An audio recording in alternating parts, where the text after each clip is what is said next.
Monsieur, bonsoir et bienvenue une autre semaine à Parole à l'élu. Évidemment, c'est la période d'élection et on consacre les prochaines minutes cette semaine à la mairie de la ville de Gatineau.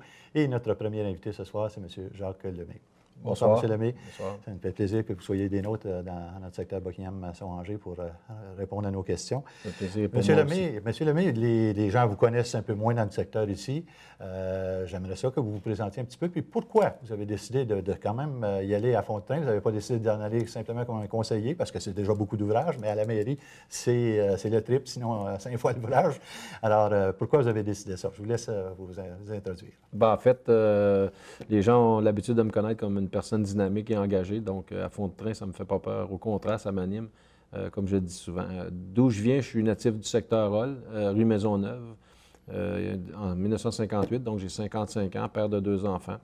Mon emploi était au niveau des incendies. J'ai travaillé à Buckingham, d'ailleurs, comme capitaine lorsque j'étais promu. C'était à Buckingham que ça s'est fait pendant 2 ans et demi, 3 ans. À la caserne ici, tout près de la rue Charles. Et en fait, j'ai démissionné le 30 juin, me présenter comme candidat à la mairie. Je suis un sportif accompli aussi. J'ai fait au-delà de 250 courses et marathons. Donc, je suis aussi ceinture noire en karaté, en taekwondo. J'ai fait, entre autres, beaucoup de ski de fond. Je suis un grand amateur de ski de fond, de vélo aussi. C'est pour ça que je connais bien, puis j'ai un amour pour les pistes cyclables. Donc, comme candidat, je suis un homme qui veut changer. J'ai envie d'être un agent de changement et de m'assurer d'être un mobilisateur et un facilitateur aussi. Donc, c'est le candidat que je présente. Et vous vous présentez comme candidat indépendant. Oui. Alors, vous, c'est entendu, certains candidats diront que M. Bureau, sans avoir un parti, bon, il y a des gens avec lui, tout ça. Vous arrivez nouvellement dans le portrait. Vous avez l'intention de travailler avec peu importe qui est là. Si vous étiez élu, comment vous allez fonctionner? Exactement. Je suis un candidat indépendant de A à Z. Oui, M. Bureau a un parti fantôme. Il ne l'avoue pas, ce que je trouve déplorable et malhonnête de sa part. Il y a un parti politique, d'ailleurs, aussi, Action Gatineau, dont les gens disent qu'ils n'en veulent pas de parti politique. On voit ce que ça a donné au niveau pan-québécois. Montréal, Laval, entre autres, la corruption, la collusion lorsque des partis, on s'installe, ce sont des petites gangs qui gèrent les villes. Donc, moi, ce que je dis, c'est que je veux l'ensemble des citoyens travailler d'un but commun pour faire de Gatineau une vraie ville. Sans oublier les périphéries, je le dis souvent d'ailleurs publiquement, Buckingham, Masson-Angers, entre autres, et Elmer sont souvent oubliés au profit du centre-ville. Et vous allez, une fois élu, vous auriez probablement à travailler avec des gens qui font partie, peut-être qu'il y en a qui sont élus au niveau du parti, même de M. Pedneau-Jobin, d'autres qui sont indépendants et tout ça. Vous êtes l'homme pour allier tout ce monde-là pour travailler au conseil? En effet, parce que je n'ai rien promis à personne. Il n'y a aucun poste de promis. Moi, j'ai dit que je vais nommer les personnes qui seront assis à la table du conseil. Je vais les nommer aux différents comités, commissions, aux présidences, entre autres. Ce sera par compétence, strictement, et pas par alliance ni par amitié, parce qu'ils sont dans un parti ou dans l'autre, que j'ai promis des choses à certaines personnes pour qu'ils m'appuient. J'y vais de ma liberté d'expression. Je trouve que c'est important.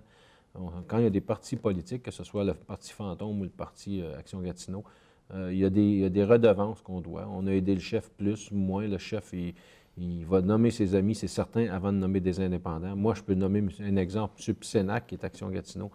S'il a les compétences pour mener à bien la barque du Rapibus, la STO, ça ne me dérange pas de le nommer président, mais pas du tout. Je suis très à l'aise avec quel que soit le candidat de quelque parti, fantôme ou Action Gatineau, de le nommer où que ce soit. J'ai cette liberté-là, moi. Okay. On va y aller dans votre programme, parce qu'il y a mille et une choses dans un programme. Je vais vous laisser la liberté de nous introduire les choses les plus intéressantes, les plus spécifiques que vous aimeriez que les électeurs sachent de ce que vous allez faire avec ça, en vue de voter pour vous le 3 novembre prochain. En fait, j'ai proposé des éléments, entre autres, d'intégrité et d'honnêteté. Pour moi, c'est important qu'un candidat soit honnête et intègre. Lorsqu'on parle de collusion et de corruption, c'est de laisser savoir aux entrepreneurs à la base qu'il n'y a pas de place pour venir tricher à Gatineau. Quand tu annonces tes couleurs tôt en campagne, bien, ça dit aux gens, si vous voulez contribuer, ne contribuez pas parce que vous voulez quelque chose en retour, il n'y en aura pas de retour d'ascenseur. Si vous voulez contribuer, vous contribuez parce que vous m'aimez et que vous acceptez que ma candidature soit une de marque. J'ai eu des contributions de mes amis proches, oui, je ne m'en cache pas, et de certains entrepreneurs, mais que je connais déjà. Donc, ces entrepreneurs-là me font confiance. Ce n'est pas pour avoir des retours d'ascenseur, comme on dit, contrairement à ce qui se passe actuellement dans d'autres partis. Beaucoup de gens s'attendent à des retours. Moi, c'est pas, je ne tiens pas à travailler comme ça, puis je l'ai déjà annoncé. Donc, j'ai dit aux contracteurs, vous voulez faire des affaires, vous voulez aider Gatineau à être sur la map, parce qu'on est la 4e plus grande ville au Québec, mais on fait rire de nous. Même Infoman, actuellement, le maire fait rire de lui. Moi, je trouve ça terrible qu'un maire, le premier magistrat de la ville, soit la risée des Québécois. Puis ensuite aussi, j'ai préparé le service aux citoyens, de s'assurer qu'il y a un guichet unique, dossier unique. Les problèmes majeurs aux entreprises et aux citoyens qui veulent faire des demandes de permis, c'est de s'assurer que ce guichet unique-là sera pris en main par une personne à un endroit. Si vous êtes de Buckingham, vous n'aurez pas à courir à Hall ni à téléphoner au secteur Hall. Vous allez connaître la personne qui gère votre dossier. Je donne un exemple d'une démolition versus une construction d'un même terrain. Vous voulez démolir un bâtiment, vous devez aller au comité de démolition, vous devez aller à l'urbanisme, vous devez aller à l'environnement au cas où, s'il y a un ruisseau, un arbre à abattre, entre autres, à l'ingénierie. Donc, il y a 4 services différents. Moi, ce que je dis, c'est que la personne qui va être au permis va prendre votre demande et de A à Z dans un délai très court pour rapetisser les délais, parce qu'actuellement, les délais sont tellement longs que c'en est une risée. C'est ce que j'allais dire, oui, justement. Ouais. Les gens n'en peuvent plus. Il y a des gens qui s'en vont à l'extérieur, finalement, de la ville. Les petites et moyennes entreprises, on en a tellement besoin chez nous. Puis on a la capacité de les recevoir. Malheureusement, il y a des délais comme ceux-là qui font en sorte qu'ils ne restent pas avec nous. C'est ce que je veux régler le plus rapidement possible lorsque je serai élu. Je trouve ça important qu'on prenne ça en main rapidement. Ça a traîné pendant 8 ans, 4 ans même dernièrement. M. Jobin a eu la chance de faire la job. M. Bureau aussi, ils ne l'ont pas fait. Donc, c'est une ratée de leur part.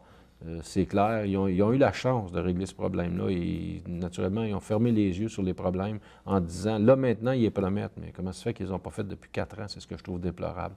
Donc, service aux citoyens, c'est important. C'est une des premières choses que je veux implanter. Être près des gens aussi, la proximité des gens par rapport au service. Moi, j'ai annoncé, les 2 autres candidats ont dit, on va ouvrir la mairie, un sans rendez-vous, l'autre avec rendez-vous. Moi, je vais plus loin que ça. Si vous voulez venir à la mairie, vous êtes bienvenus en tout temps. Naturellement, en longtemps, vous prenez rendez-vous parce qu'un maire s'est occupé. Mais moi, je vais aller vers les gens, donc je vais venir à Buckingham, je vais venir à Masson-Angers dans des périodes données qui vont être annoncées 1 mois d'avance. Donc, je vais débarquer sur place, que ce soit dans un centre commercial, un centre communautaire où les gens pourront venir jaser de tout et de rien pour prendre 2 heures avec les citoyens, prendre un café, un chocolat chaud, puis dire, écoutez, je vous écoute. C'est ça que les gens veulent. Ils veulent être écoutés, puis après ça, ramasser ça, puis ramener ça à la ville, puis dire, écoutez, il y a des problèmes qui se passent, que ce soit des petits problèmes, des grands problèmes. Et c'est important, en collaboration naturellement avec les conseillers concernés. Donc, si je viens à Masson-Angers et Buckingham, ce sera les conseillers du quartier qui seront appelés à venir avec moi. Puis réglons les problèmes, puis que le maire soit au courant aussi des petites problématiques, pas juste des grandes. Les citoyens veulent des services de proximité. Donc, on se désengage en centralisant, puis là, tout à coup, on dit « Ah, on veut décentraliser ». C'est le même discours des 2 autres candidats, mais ils ont eu 4 ans pour mettre ce discours-là, puis on n'a pas tapé ça à la table en disant « Non, non, on garde nos services, la cour municipale, la station de police, entre autres ». C'est important de leur donner les outils. C'est des payeurs de taxes au même titre que l'ensemble des gens de la ville de Gatineau, donc ils ont droit aux mêmes services. Parlons de nos taxes. Qu'est-ce que vous proposez? Évidemment, depuis les dernières années, il y a toujours eu des augmentations. On parle du coût de la vie dans certains cas et tout ça. Est-ce que vous avez l'intention de continuer dans cette même veine ou s'il y a autre chose que vous allez proposer? Bien, deux choses, entre autres. Moi, j'ai proposé l'IPC, qui est une augmentation de taxes normale, en regard des salaires que les gens ont aussi. C'est règle générale, on a toujours un salaire autour de l'IPC, des augmentations. Donc, on permet de progresser économiquement de façon plus ou moins neutre avec la courbe. Mais aussi, ce qui est important, c'est de s'assurer de ne pas faire des budgets où on fait des taxes déguisées. Puis je m'explique, c'est qu'on a augmenté les tarifs des plateaux sportifs après qu'on ait mis le budget, entre autres. Les gens se plaignent énormément. On a oublié le communautaire et le social qui se passe dans les différents districts de la ville. On a mis une taxe, fameuse taxe de croissance sur les parcs industriels, frais de développement sur les maisons qui coûtent 4 000 automatiquement et plus, sans parler de la taxe de mutation qui est déjà là. Donc, on surtaxe les gens avec des taxes qui sont à côté du budget, donc, puis des taxes surtout, la taxe normale, foncière. Donc, c'est important de dire, lorsqu'on fait un budget, c'est le budget qu'on fait, puis on travaille avec pour l'année. Là, ce qu'on dit, on a fait un budget en novembre, puis en février, on se revire de bord, puis on se vote une taxe pour les frais de croissance, pour aller chercher d'autres argents. Mais c'est parce que quand tu fais une étude d'un budget, tu dois le faire intégralement. D'ailleurs, je propose, moi, que ces budgets-là, ils soient télévisés en direct avec une interaction de réseaux sociaux. Donc, si vous êtes à Buckingham, le budget est télévisé dans le secteur A, la Maison du citoyen, vous pourriez, par réseaux sociaux, poser une question directement à un de vos conseillers ou même au maire qui serait sur place. Donc, les gens vont devoir prendre conscience que le budget existe, parce que ce pas tous les conseillers qui sont capables de jouer avec le budget. Ils devront l'apprendre, ça va les forcer à faire ça de un, puis ça va les forcer aussi à répondre aux questions. Là, actuellement, on fait des budgets, puis on dit, ouais, mais la consultation, c'est parce que vous vivez à Buckingham, puis les gens qui sont dans les extrémités ne veulent pas nécessairement aller à la Maison du citoyen pour une consultation. Donc, par la bande, on les met de côté. Moi, ce que je dis, on va les intégrer de cette façon-là. Il y a des facilités de communiquer avec les nouvelles technologies, puis c'est faisable facilement pour ça. Donc, il faut prendre soin de nos citoyens qui sont en périphérie, Buckingham, Masson-Angers, entre autres. C'est des moyens que je propose, service aux citoyens. Parlons justement de Buckingham, Masson-Angers. Qu'est-ce que vous avez proposé? Y a-t-il des choses que les citoyens, parce que vous avez fait, j'imagine, une bonne tournée, il y a encore certainement des places à faire d'ici le 3 novembre, mais qu'est-ce qu'on vous dit dans nos secteurs ici? Quels sont les besoins, puis comment vous allez trouver, quelles solutions vous allez trouver à ces besoins-là? Bien, en fait, les besoins, un des premières choses que j'ai annoncées, c'est une piste cyclable qui partirait de la gare de Masson-Angers. Il y a 670 000 qui traînent à Patrimoine Canada en attente de subventions, puis on n'a fait rien depuis des années. C'est une ratée, encore une fois, de notre conseil municipal et du conseiller du quartier, M. Montreuil. Je l'ai déjà dit publiquement. Il n'a pas fait ses devoirs. Il a promis 200 000 par-dessus ça. Si vous allez faire de la recherche Internet, la gare de Macamic, dans le bout de Val-d'Or, en Abitibi, 500 000 rénové de A à Z. Ils en ont fait un centre d'or, une place pour les gens, un genre de centre de communautaire en même temps. C'est de toute beauté avec 500 000 Ici, on a 870 000. La gare est en train de dépérir. C'est un des 17 gares reconnus au niveau canadien comme bâtiment patrimonial ferroviaire par le Patrimoine Canada. Et nous, à Gatineau, on leur montre au fédéral qu'on n'est même pas capable de s'occuper de notre patrimoine. Je trouve ça désolant.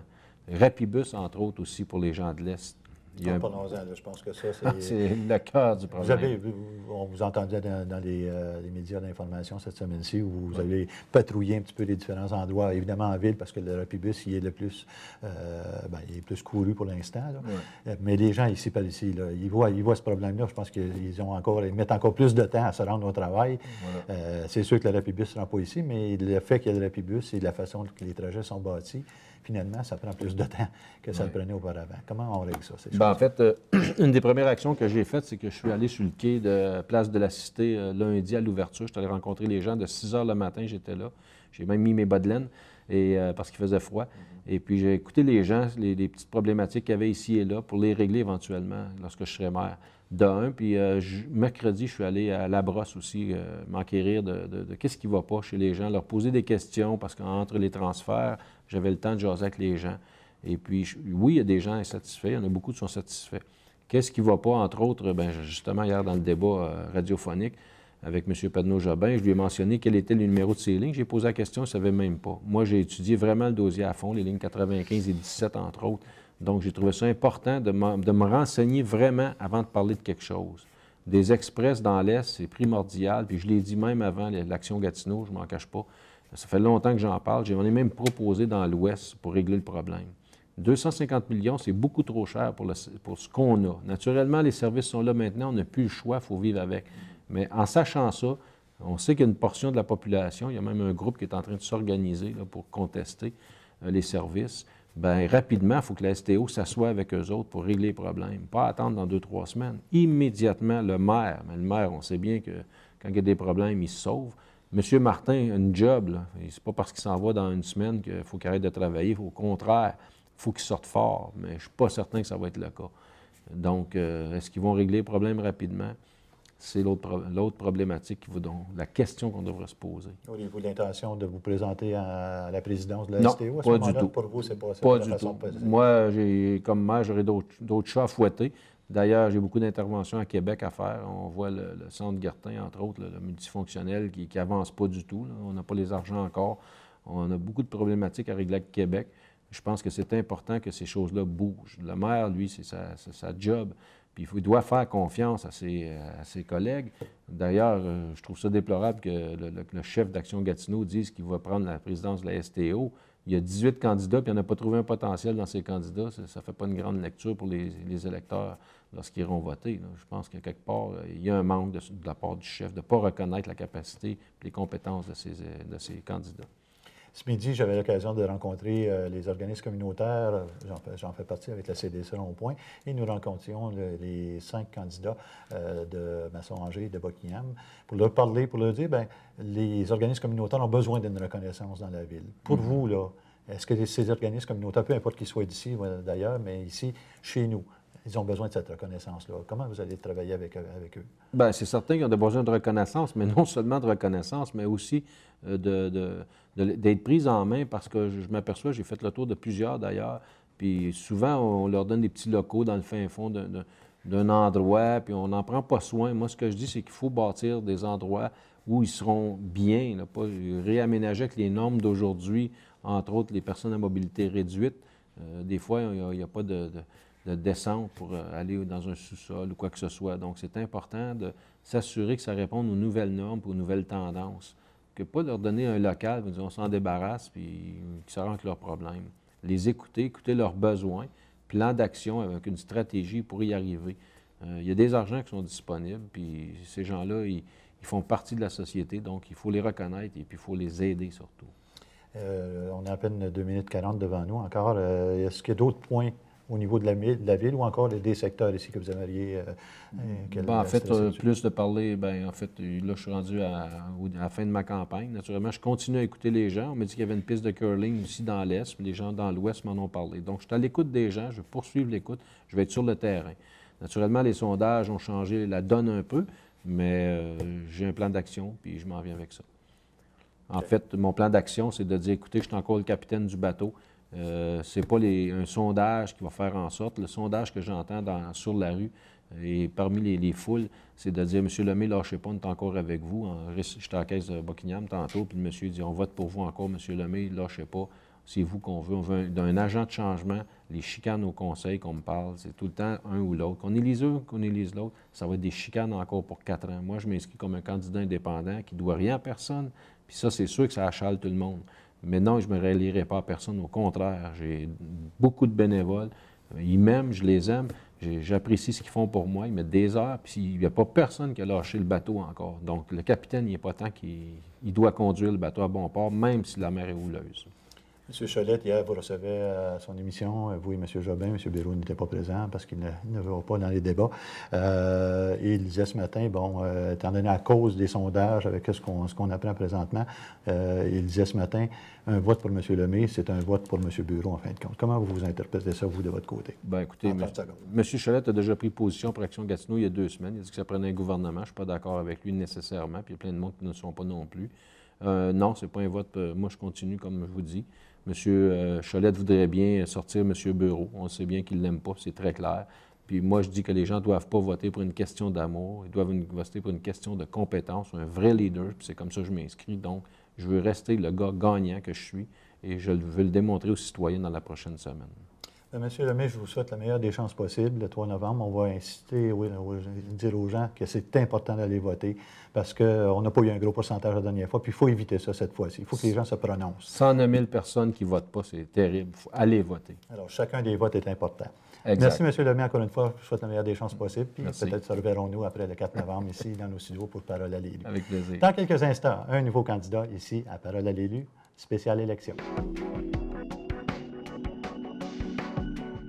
J'aimerais ça continuer à vivre chez moi et avoir accès à une infirmière. Et peut-être de l'aide pour la maison, mais sans devoir déranger toujours ma famille. La liberté de choisir son milieu de vie tout en recevant des services adéquats et en donnant un répit aux proches, c'est ça, l'assurance autonomie. Je veux être autonome le plus longtemps possible. Renseignez-vous sur ce projet à autonomie.gouv.qc.ca.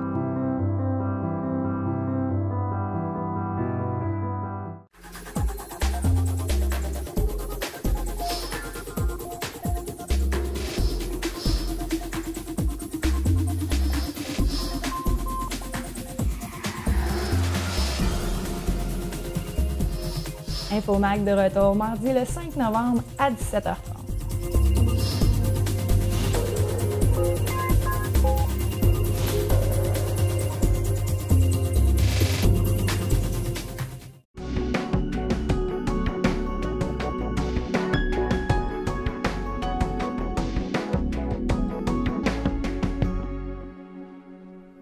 Deuxième partie de notre émission Parole à l'élu, spéciale élection évidemment, et nous recevons dans nos studios le premier chef du parti Action Gatineau, M. Maxime Pedneau-Jobin.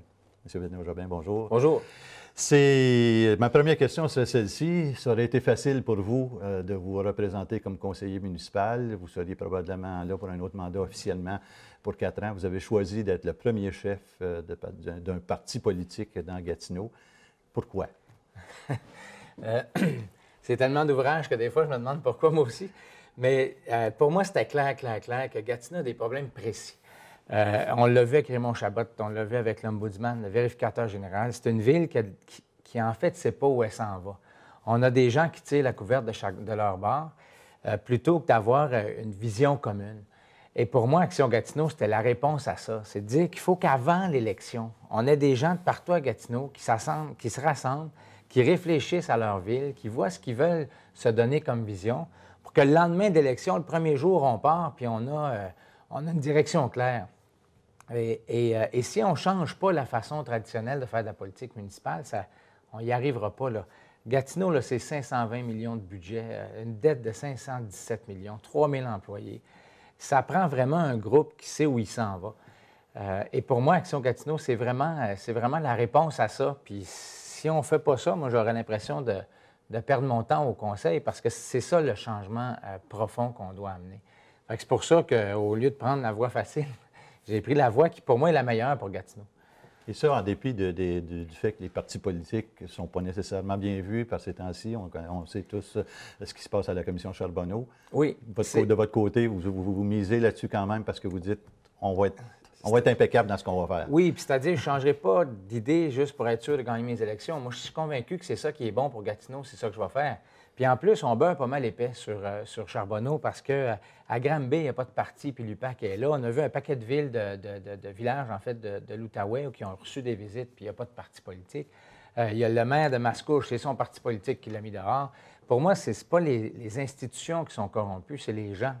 Puis ça prend des mécanismes rigoureux pour s'assurer que les gens restent honnêtes. Puis à Action Gatineau, on s'en est donné. On est les seuls à rendre public nos donateurs. Puis moi, même si je pense que l'intégrité de M. Bureau, l'intégrité personnelle ne peut pas être mise en doute, il reste qu'il a reçu de l'argent de dirigeants de 3 des 4 firmes qui sont soupçonnés de collusion à Gatineau. Lui devrait faire des gestes comme on a fait pour rendre public ses donateurs. Il refuse de le faire. Il a refusé de participer à des débats. Il a refusé longtemps de rendre public Raymond Chabot, le rapport important. En fait, il refuse encore. Pour moi, la transparence puis l'intégrité, ce n'est pas juste une affaire d'individu, c'est une affaire de processus. Puis là-dessus, bien, il y a des indépendants qui font partie du problème, il y en a qui font partie de la solution, puis c'est la même chose pour les partis. OK. Vous avez chiffré vos engagements pour les 4 prochaines années, devenant le fait que vous seriez un parti au pouvoir. Ça veut dire quoi au niveau des taxes? Je pense que la première chose que les gens vont se dire, bien, ils vont-ils augmenter nos taxes parce qu'ils ont plus de budget à proposer, ces choses? D'abord, c'est la première fois qu'il y a un cadre financier formel qui est déposé dans le cadre d'une élection à Gatineau. Puis c'est une autre chose où moi, je suis convaincu que pour la 4e grande ville, là, ça prend ça.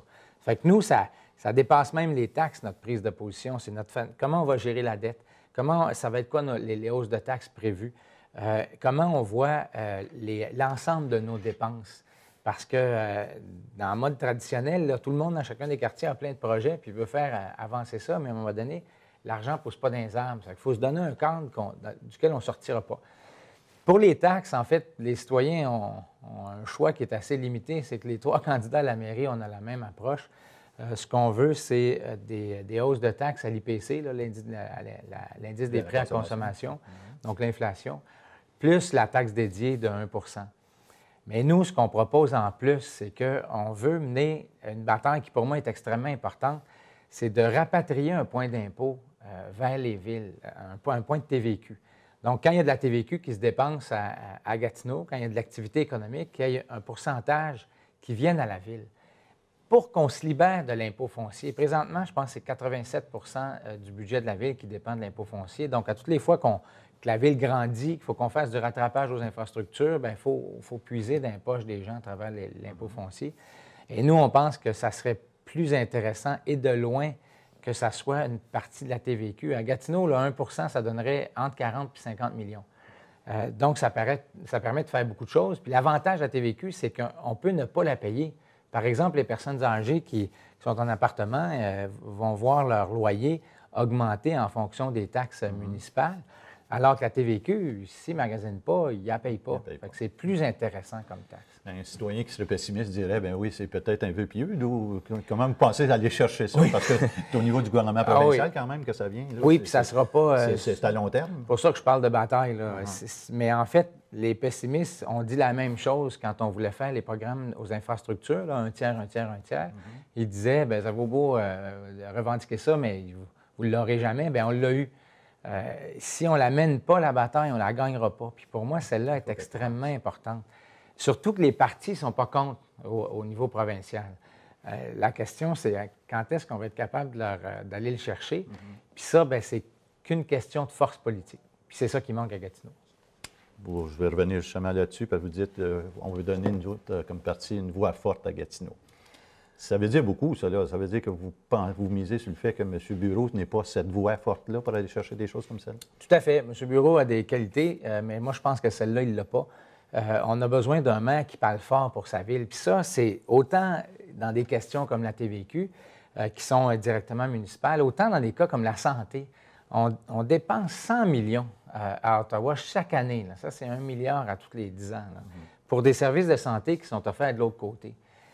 Ça prend un maire qui choque puis qui dit, à toutes les fois qu'un ministre de Québec vient ici, ou la première ministre, qui dit ça n'a pas de bon sens, ce sous-financement-là. C'est la même affaire pour l'UQO. L'UQO est la plus sous-financée du réseau de l'Université du Québec. Ça n'a pas de bon sens non plus. Ça prend un maire qui défend ça. Le maire Labaume le fait à Québec pour les sports. Le maire Sévigny à Sherbrooke brasse la cage pour son université. La mairesse Saint-Hilaire à Longueuil le fait dans le domaine de la santé parce que Longueuil vit un peu ce qu'on vit. Hein. Tout est à Montréal, puis on voit beaucoup de choses sur leur terrain. Moi, je pense que ça nous prend un maire qui fait ça. Puis on dit souvent que Gatineau, c'est la 4e grande ville du Québec. Bien, il faut que ça soit autre chose qu'un slogan. Puis moi, quand je pense au lendemain de l'élection, là, c'est ces batailles-là que j'ai le goût de mener.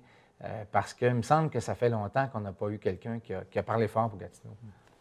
Vous avez parlé dans votre programme de décentralisation, puis ça, bien évidemment, ça touche nos secteurs spécifiquement aussi à Buckingham, dans le secteur Est, Masson-Angers, Buckingham.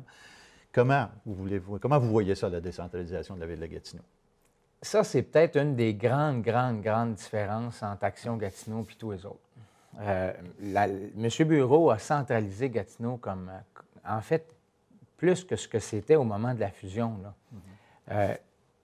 Les centres de services, ça, c'est le service proche des gens. C'est les gens, c'est des fonctionnaires qui voient des gens d'affaires, qui voient des citoyens, qui travaillent avec eux tous les jours.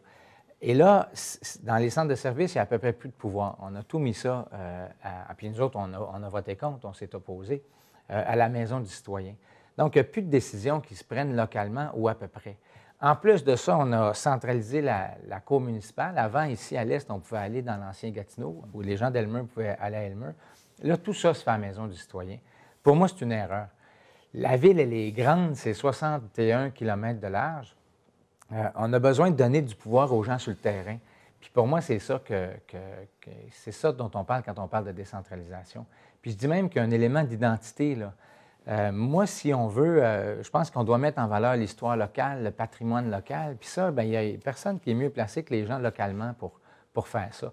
En fait, je vais plus loin que ça. Moi, si on fait une rue plutôt qu'une autre rue là, à Elmer, là, comme citoyen de l'Est, là, ça ne m'empêche pas de dormir. Là. Si on décide de faire un parc plutôt que l'autre parc, c'est là où, moi, je trouverais ça intéressant que ce soit les gens plus proches du terrain qui prennent des décisions. Sinon, la machine est lourde, est compliquée, puis elle ne reflète pas nécessairement les besoins locaux. Les PME, revenons là-dessus, puis de l'urbanisme et tout ça. C'est vraiment, les gens sont mécontents de la façon qu'on procède comme c'est là à Gatineau, puis ils vont dire, bien, vous étiez là, vous aussi, là, pendant les 4 dernières années, vous avez vu ça, la machine évoluer, puis pourtant, ça ne s'est pas amélioré. Pourquoi on voterait pour Maxime Pedneau-Jobin en vue de cette prochaine élection, puis comment il va améliorer la situation, parce que c'est pas rose, là, présentement. Non. Puis d'abord, parce que je reconnais le problème. Pour M. Bureau, ça va bien. Pour nous, ça pourrait aller pas mal mieux. On a autant des problèmes avec les petites entreprises qu'avec les grandes. On a voulu changer une affiche ici, changer la couleur d'une affiche, puis là, j'exagère pas du tout. Là. Ça peut prendre jusqu'à 6 mois, parce qu'il faut que ça passe au CCU puis au conseil. Il faut changer ces affaires-là. Notre machine est trop compliquée. On a une petite boulangerie qui voulait s'installer au centre-ville de Hull. On n'était pas capable de s'entendre avec eux sur les routes de livraison. Puis tout ça, ils sont partis avoir un grand succès à Ottawa. Ça, c'est des petits. Brookfield, on a perdu 80 jobs à Ottawa, 80 emplois bien payés là, qui ont déménagé à Ottawa pour des raisons de stationnement. C'est-à-dire qu'on n'était pas capable de s'entendre avec eux sur le nombre de places et tout ça. Brookfield, c'est la plus grande multinationale au monde en énergie verte.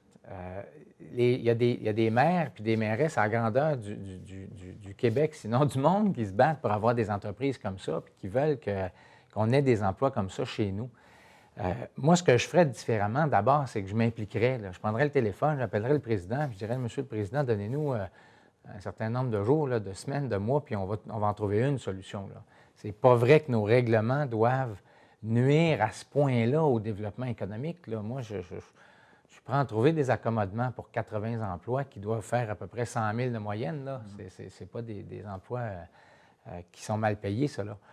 Donc, d'abord, il faut alléger la machine. Nous autres, on va une coche plus loin, on dit que ça prend une espèce de processus d'appel.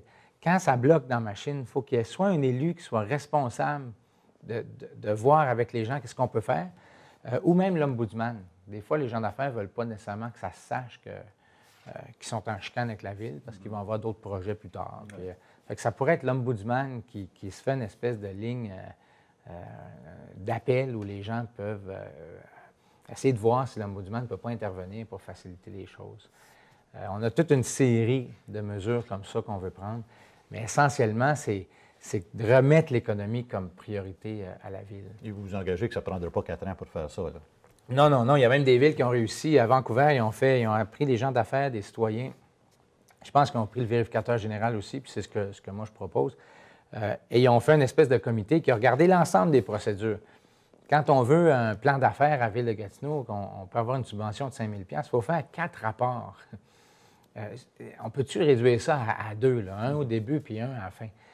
Surtout pour 5 000 là, à un moment donné, c'est pas des gros montants. Là.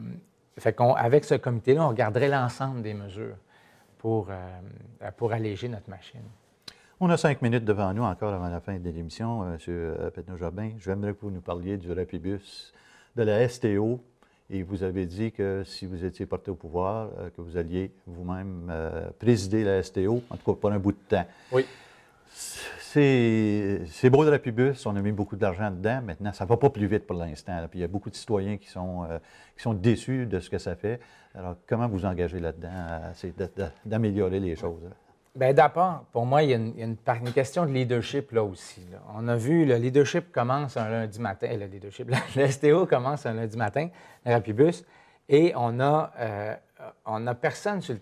Le maire aurait dû être là, avec le directeur de la STO, faire un point de presse en fin de journée, faire la même chose le mardi, le mercredi, le jeudi, au moment du démarrage de ce grand projet-là. Ces 255 millions, là, il faut que ça fonctionne. Là, on est au début de la 2e semaine. Il devrait faire la même chose. Parce qu'il y a énormément de gens qui sont inquiets. C'est le quotidien des gens. C'est arriver à temps en garderie, arriver à temps au travail. C'est pas mineur, cette affaire-là. Ça coûte de l'argent à chacun des citoyens comme oui, c'est là, oui, ceux qui sont vraiment en retard. Puis ça inquiète notamment tous ceux qui sont à l'est du boulevard Lorrain. Puis quand je dis est, ça dépasse Buckingham-Masson-Angers, c'est tout l'ancien Templeton, puis etc. Moi, j'ai affirmé, puis je prétends encore que c'est ce qu'il faut faire, que le projet stratégique, le dossier stratégique du début du prochain mandat, c'est le Rapibus. Donc, il faut que le maire soit là, et moi, j'irai comme président de la STO pour 6 mois, pour être assis directement avec le directeur de la STO, puis regarder ensemble, à chaque semaine, à chaque 2 semaines, voici ce qui s'est passé, voici l'évolution de l'achalandage, puis voici les mesures qu'on doit prendre. Parmi les mesures, il y a ramener des express. L'autre mesure qui est plus générale, mais qui est importante, c'est que ce que le Rapibus dit, puis si on rejoint la décentralisation avec ça, il dit on va traiter tout le monde pareil. Donc, tout le monde rentre dans le Rapibus, puis tout le monde sort à l'autre bout. Sauf qu'à l'est, là, il y a des gens qui sont à 30 km du centre-ville. L'autobus est déjà plein au départ. Exactement. Fait que là, ils rentrent dans le Rapibus, ils se tapent des arrêts pour rien, puis ils ressortent à l'autre bout. Alors que jusqu'à temps que l'autoroute soit congestionnée, disons jusqu'à 7 heures. Là. Mais pourquoi on n'aurait pas des express, au moins au début de la matinée, qui vont direct sur l'autoroute, puis qui vont direct à Ottawa? Et la réponse de la STO, moi, c'est ça qui me choque, là, puis c'est une des choses qu'il faut changer, c'est de dire on voulait harmoniser, on va traiter tout le monde pareil. Mais la personne qui habite au centre-ville de Hull, elle n'a pas les mêmes enjeux que la personne qui habite à Templeton ou à Angers ou à Masson. Donc, pour moi, la priorité, c'est pas que tout le monde soit pareil, c'est que les gens soient bien desservis. Puis je reviens à mon idée de décentralisation. Là, si c'était les gens sur le terrain qui prenaient des décisions, moi, je ne pense pas que l'harmonisation serait un objectif en soi. Donc, il y a aussi une culture à changer. Puis pour moi, le Rapibus, comme on se le disait, là, ça peut pas échouer. Il faut que ça marche. Ville verte. Gatineau Ville verte, vous l'avez mis dans votre programme. Comment vous voyez ça pour les prochaines années également?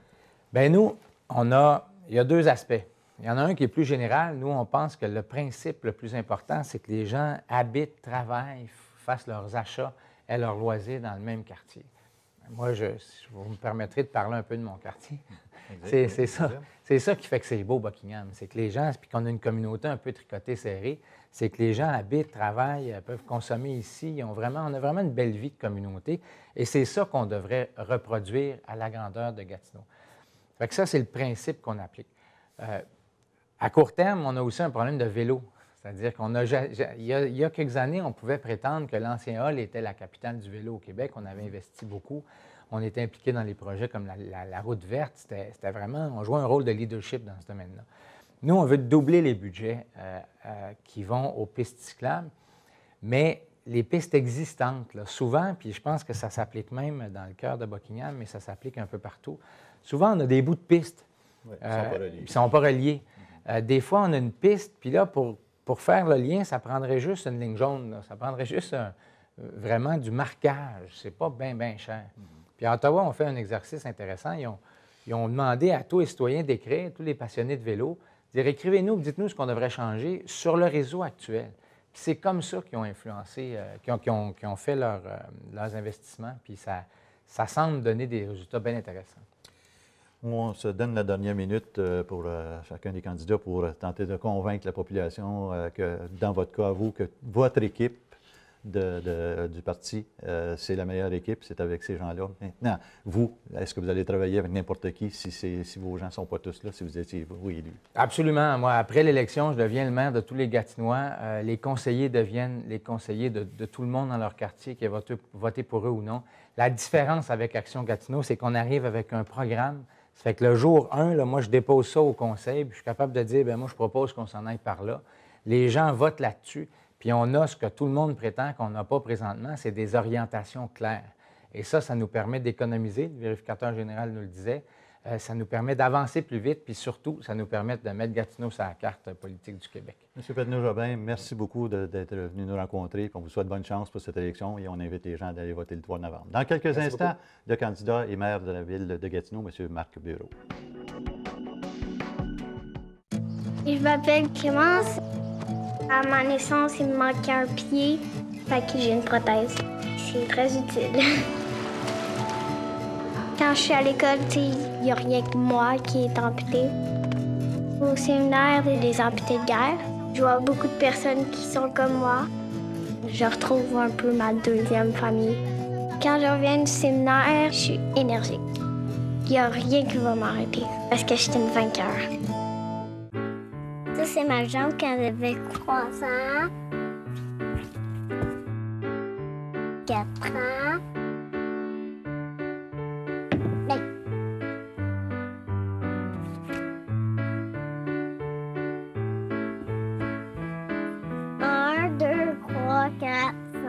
J'ai 5 ans et 5 jambes. C'est ma jambe de ski.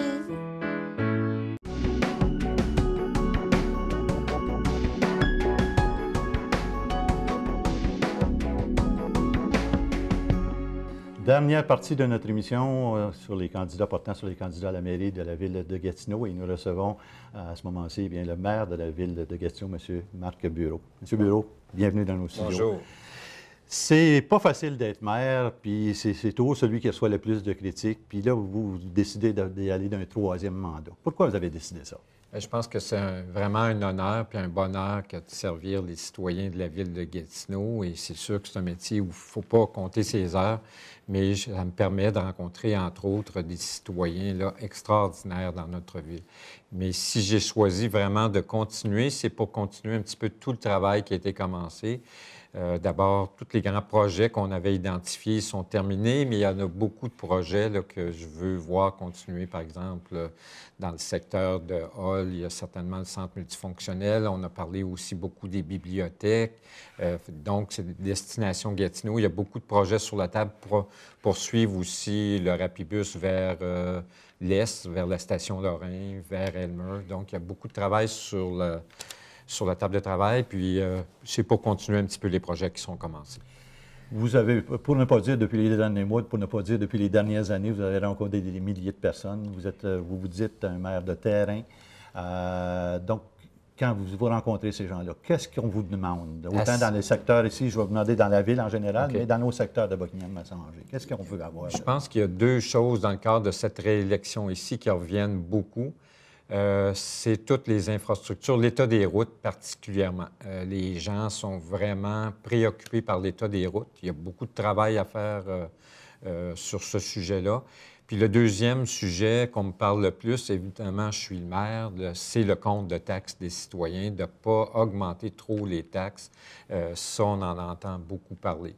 Dans le secteur de l'Est, bien, je pense que vraiment, il y a beaucoup de choses qui ressortent aussi. On est fiers, par exemple, du centre L'Estacade.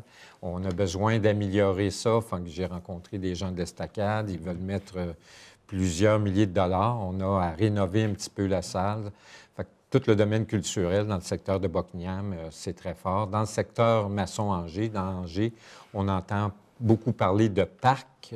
On a une population qui est très, très jeune. Probablement la population la plus jeune de la ville de Gatineau est dans Angers. Donc, on a besoin de faire des infrastructures aussi là, importantes dans les loisirs. C'est les choses que j'entends le plus parler. Puis c'est sûr qu'à Buckingham, c'est aussi la même chose. On entend parler de l'état des routes. Les pistes cyclables aussi, parce qu'il manque beaucoup de bouts manquants dans le secteur de Buckingham, dans le secteur de Masson.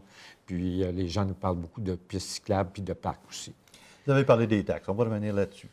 Qu'est-ce que vous entendez faire au niveau des taxes? Combien vous allez faire en sorte que les gens aient... Le fardeau est déjà lourd. Puis vous avez augmenté des taxes. Oui, combien vous avez on est une population, il ne faut pas oublier aussi que la ville de Gatineau, malgré qu'elle était jeune, il y a une population aussi qui est vieillissante. Donc, pour tous ces gens-là qui sont à la retraite, les revenus restent à peu près les mêmes, année après année. Exactement. Donc, c'est important d'avoir un niveau de taxe qui est assez stable puis qui emprunte un peu le coût de la vie. Je pense que si on peut maintenir ça au coût de la vie, les gens l'acceptent. Aujourd'hui, il n'y a pas un maire au Québec que je connais qui va dire qu'il y aura 0 d'augmentation de taxes. Je veux dire, les infrastructures prennent beaucoup de place dans notre ville, puis on était une ville en plein développement. On le voit à Buckingham. Il y a des beaux projets d'investissement, puis on doit mettre les infrastructures, puis dire qu'on est à 0, mais je vous dirais au coût de la vie, là, donc entre 2 à 2,5 %, c'est à peu près le montant qu'on vise année après année. Puis d'ailleurs, dans la presse, là, en 2012, on citait la ville de Gatineau comme étant une des grandes villes qui a le moins augmenté ses taxes pour ses citoyens là, dans les grandes villes.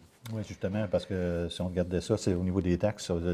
L'amélioration s'est faite depuis des années, puis on dit qu'on a le plus faible taux de dette par habitant, c'est 2009 $ par habitant, Oui. par rapport à la moyenne qui était 2750 pour les autres. Puis Comment on maintient ça? Bien, je pense qu'il faut toujours se prévaloir des programmes de subvention. Moi, j'ai toujours accordé beaucoup de temps à ça parce que ça diminue un petit peu le niveau de taxe. Quand on peut faire des projets et avoir un partenariat soit fédéral ou provincial, bien, ça coûte moins cher pour nos citoyens puis on a à moins les taxer. Donc, c'est pour ça qu'on a pu passer de 2005 à un budget de 200 millions De 2002 à 2005, on mettait 200 millions dans nos infrastructures et de 2009 à 2013, on est rendu à 600 quelques millions. Donc, on l'a fait beaucoup avec les subventions. Pour tous les grands projets, on a bénéficié de subventions. Depuis que je suis maire, on est allé chercher à la ville de Gatineau 500 millions environ de subventions. Et c'est ce qui nous permet de faire plus de routes, plus de trottoirs. On profite de ces programmes-là. Si on n'est pas prêt et puis on n'applique pas pour ça, bien, ça coûte plus cher à nos citoyens. Donc, on essaie tout le temps d'aller chercher le maximum de subventions pour faire nos projets. Vous avez, dans cette élection-ci, deux adversaires, dont un, M. Pedneau-Jobin, qui a un parti politique.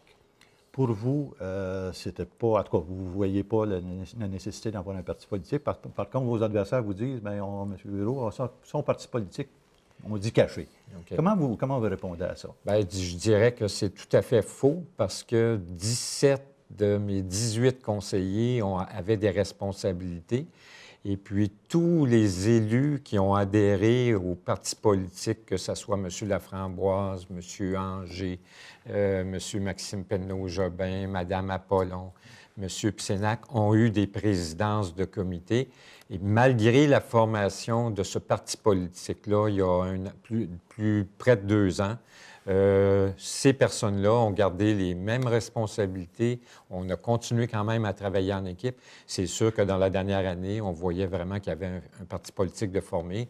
Puis il y a eu plus d'opposition. On s'était posé souvent des dossiers qui m'apparaissaient normaux, là, mais on a décidé de voter contre. C'est la démocratie, mais je pense qu'il n'y a pas de parti politique. Tout le monde au sein du conseil municipal a eu des présidences de comité ou de commission. Et vous entendez comment vous allez faire pour travailler? Là, on dit, bon, le lendemain, le 4 novembre, vous êtes élu. Il y a des gens de partis politiques, du parti politique qui sont élus dans certains secteurs, ces choses-là. Comment vous entendez travailler? Est-ce que tout ce monde-là va avoir justement un peu une part du gâteau pour travailler? Il va certainement falloir travailler en équipe. C'est sûr que je ne vois pas qu'est-ce que ça va changer. Il va falloir travailler avec ces personnes-là qui vont être élues. Ces personnes-là vont avoir été choisies à l'intérieur des quartiers, donc il faut respecter le choix démocratique. Mais on va continuer. Moi, je veux travailler avec les 18 personnes qui seront élues. Alors, tout le monde va avoir sa tâche, puis... tout le monde va avoir sa place, puis... Pour faire en sorte que Gatineau soit la meilleure. Mais il faudra vraiment attendre le résultat du 3 novembre pour voir tout ça. Vos grands projets. Vous êtes le seul qui parlait de, peut-être dans le prochain mandat, d'avoir la grande bibliothèque, du moins de l'entamer, peut-être pas de le terminer. Est-ce qu'il y a Destination Gatineau? J'aimerais ça que vous nous parliez un peu de ces grands projets-là, parce que les gens vont dire, bien, certains s'y opposent parce qu'ils disent, bien, ça va peut-être augmenter nos taxes. Est-ce que ça sera le cas? Non. C'est ça, les bibliothèques, on ne va pas parler juste de la bibliothèque centrale parce que dans le projet de réaménagement de nos bibliothèques, on commence d'abord à rénover nos bibliothèques de quartier. On commence à les moderniser, à mettre l'équipement technologique parce qu'on sait que les jeunes qui fréquentent les bibliothèques sont rendus, on doit avoir le Wi-Fi, l'Internet, puis toutes ces nouvelles technologies-là. Donc, nous, dans le plan des bibliothèques, et il faut vraiment regarder tout ça. Donc, on va continuer à offrir un peu les mêmes services qu'on offre à nos citoyens. Mais quand on va aller présenter ça au gouvernement du Québec, bien, c'est le plan, on appelle ça plan de réorganisation des bibliothèques de la ville de Gatineau. Ça comprend aussi le financement d'une grande bibliothèque. Donc, c'est inclus à l'intérieur, mais j'aimerais dire aux citoyens de ne pas être inquiets pour leur bibliothèque parce qu'on fait... C'est comme si on n'investirait pas dans nos bibliothèques, mais il y a 30 millions de prévus dans ce plan-là pour les bibliothèques de proximité. Donc, il y a presque autant d'argent pour les petites bibliothèques qu'une grande bibliothèque. Et la grande bibliothèque va se réaliser à une condition, c'est que le gouvernement du Québec soit un partenaire. Sinon, il n'y aura pas de grande bibliothèque. OK. Destination Gatineau maintenant. Destination Gatineau, bien, on l'a fait parce que mon bureau est en face du Musée des civilisations. On a 1,5 million de touristes qui viennent à Gatineau, mais qui malheureusement ne restent pas à Gatineau. Puis on a 3 millions de citoyens, de touristes qui viennent dans la région d'Ottawa sans jamais traverser la rivière. Donc, économiquement, on perd des millions par année à ne pas avoir de projet concret. Donc, Destination Gatineau, ça vise à faire, pour ceux qui vont à Montréal, dans la zone du Vieux-Port. C'est un mélange de ce qu'on a fait dans le Vieux-Port et dans le quartier des artistes à Montréal. C'est ce qu'on veut créer pour que les gens, les touristes puissent rester davantage de temps à Gatineau, puis dépenser dans nos restaurants, dans notre centre-ville, et puis que ça déborde un petit peu partout. Puis quand on a débuté ça à Montréal, on avait 1 million de touristes. On est rendu à 7 à 8 millions de touristes par année. Puis on ne le fait pas nécessairement juste pour les touristes, on le fait aussi pour nos citoyens. Dans le Vieux-Port à Montréal, la moitié des visiteurs sont des locaux, des gens de la région métropolitaine. Et c'est ce qu'on tente de faire avec ce projet-là, parce que le coût économique pour Gatineau, il y a une perte économique très, très, très importante.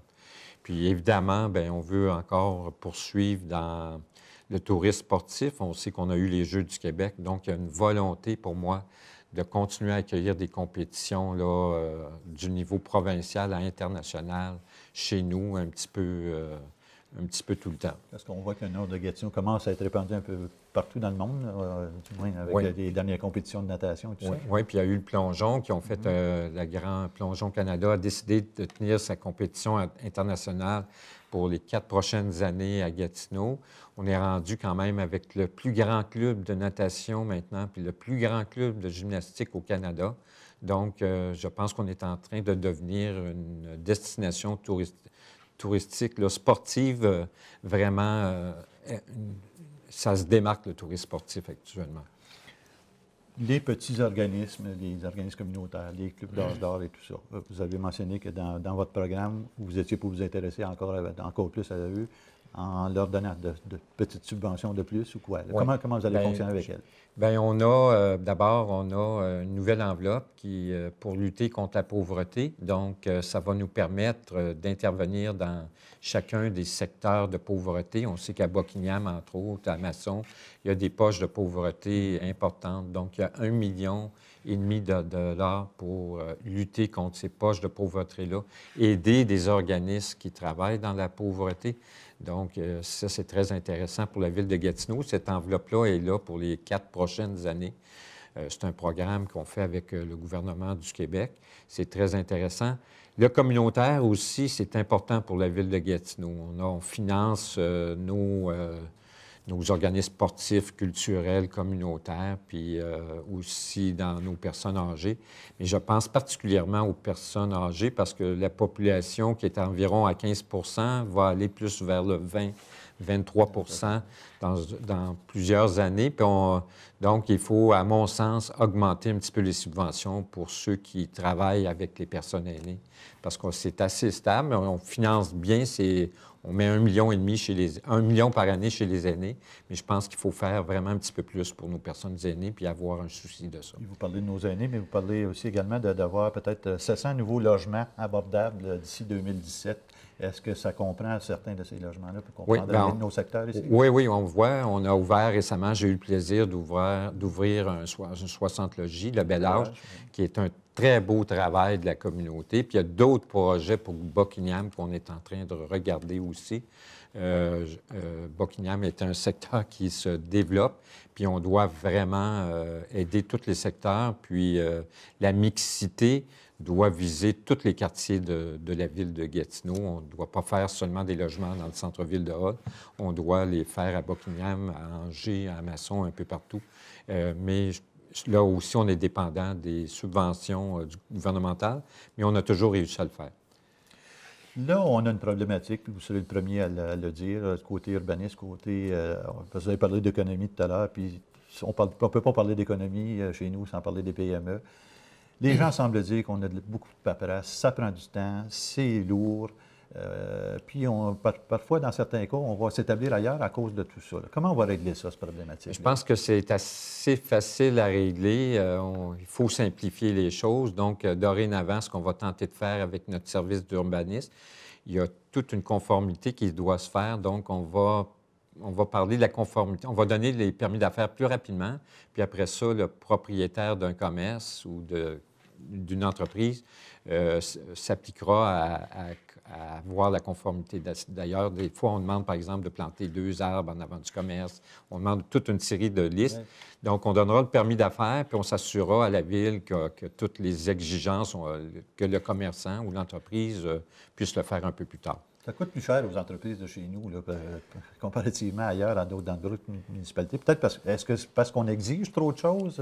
Non, je ne dirais pas ça, parce que si on compare les prix avec l'autre côté de la rivière, je pense que les terrains sont quand même beaucoup moins chers que du côté d'Ottawa.